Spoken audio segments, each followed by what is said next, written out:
রংপুরে মাইগঞ্জে অবস্থিত আমার এই দাদার বাড়ি। একসময় সবুজ সুফলা সুন্দরভাবে বিস্তীর্ণ এলাকা জুড়ে গাছগাছালি ভরা এই সুন্দর একটা পরিবেশ ছিল।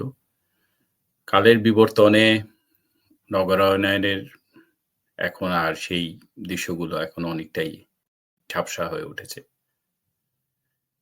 রংপুরের কিছুদিন আগে রংপুরের শহরে যখন আহ দাদার বাড়িতে বেড়াতে গেলাম, তখন এই পুকুর ভেড়া যে মাছের গল্প আগে দেখতাম, তারপরে হচ্ছে মাঠ ঘেরা সুন্দর একটা জায়গা, সেগুলো এখন অনেকটাই হারিয়ে গেছে।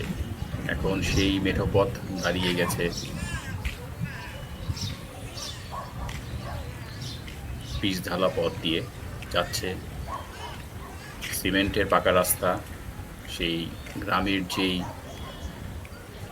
অবহেলার যেই সৌন্দর্যটা সেটা অনেকটাই ফ্যাকাশে হয়ে উঠেছে। চারিদিকে আগে ছিল বিস্তীর্ণ ভূমি, সবুজ ঘেরা প্রান্তর, সেগুলো এখন নাই, উঠেছে দালাল কোঠা। তো এটাই হচ্ছে বাস্তবতা। নগরায়নের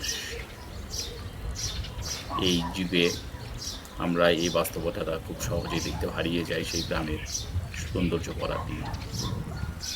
এখানে আমার দাদার কবরস্থানের সামনে অংশটুকু দেখা যাচ্ছে।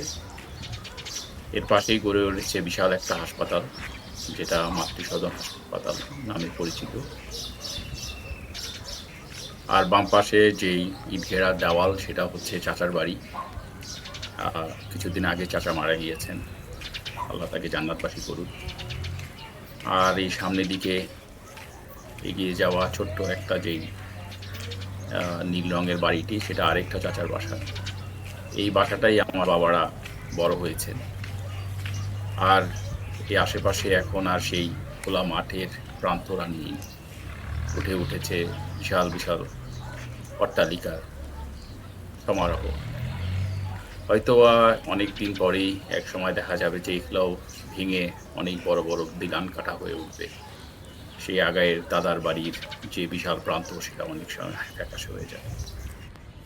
আর আমার এই ভিডিওটাই হয়ে থাকবে সময়